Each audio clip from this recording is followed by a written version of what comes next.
Handa raw ang electric company ng Meralco na tumugon sa panawagan ni Pangulong Marcos na tanggalin na ang system loss sa singil sa kuryente. Pero ayon sa Department of Energy, hindi ganoon kadali mababawas ang singil na yan. Nasa frontline ng balitang yan, si Gerard de la Peña. Naman kasalanan ng consumer kung bakit nagkaroon ng systems loss. Mismong si Pangulong Bongbong Marcos na ang nagsabi sa kanyang SONA, dapat nang tanggalin ang system loss charge para mapababa ang singil sa electric bill ng mga consumer.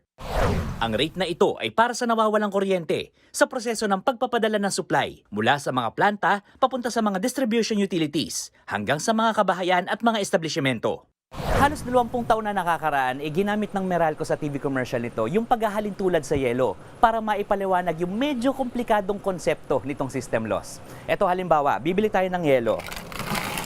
Siyempre, kapag iuwi natin ito, may matutunaw na parte. At yung natunaw na parte, yung maihahalin tulad natin sa nasayang na kuryente na hindi nasagot ng power generation companies at distribution utilities katulad ng Meralco.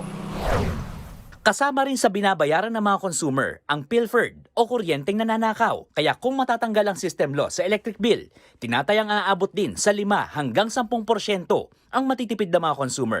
Mas malaki naman sa mga nasa malayong lugar dahil may ibang mga electric cooperatives na umaabot pa nga raw ng 16% ang system loss charge. Bagay na aabangan ni Joanna na may halos 9,000 pisong bayarin sa kuryente ngayong buwan. Halos 500 piso raw kasi ang matatapya sa kanilang bill kapag natuluyan. Sa 500 na yun, kahit papano may mabibili na rin kami sa pang-ulam na rin po namin yun sa isang araw. Ayon naman sa Meralco, handa itong makipag-usap sa mga stakeholder kaugnay sa issue. Nag-i-invest naman ang kumpanya sa mga pasilidad at teknolohiya para mabawasan ang system losses. Pero sadyang may natitirang level ng nasasayang na kuryente na bahagi na ng electric distribution system. Ayon naman kay Energy Secretary Sharon Garin, matagal nang pinag-aaralan ang pagtapyas sa system loss charge. We have done consultations with the stakeholders as well as the including ERC and the other agencies that we have. So, tuloy-tuloy naman po yan. Meron kaming mga suggestions po sa HOR tsaka sa Senate. But ultimately, it's a discretion or a decision of Congress. So, nakasubmit na po yan.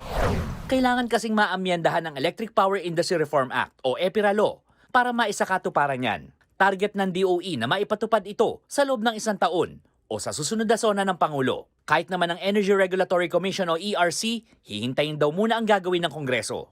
Dapat ay malaman din natin doon sa magiging pag-amyenda sa IPIRA kung sino na ang papasan dito sa gastusing ito. Kasi itong system loss, nire-representan nito yung gastos sa paglikha ng kuryente at pag-transmit nito. Kung ito ay hindi maipapasa sa mga konsumidores, paano ito ma-absorb ng mga utilities o kaya ng iba pang mga stakeholders ng ating power sector? Nagbabalita mula sa Frontline, Gerard de la Peña, News 5. Mga kapatid, Cheryl Cosing po. Maging maalam at may pakialam sa mga napapanahong issue at headlines. Mag-follow at mag-subscribe na sa social media pages ng News 5.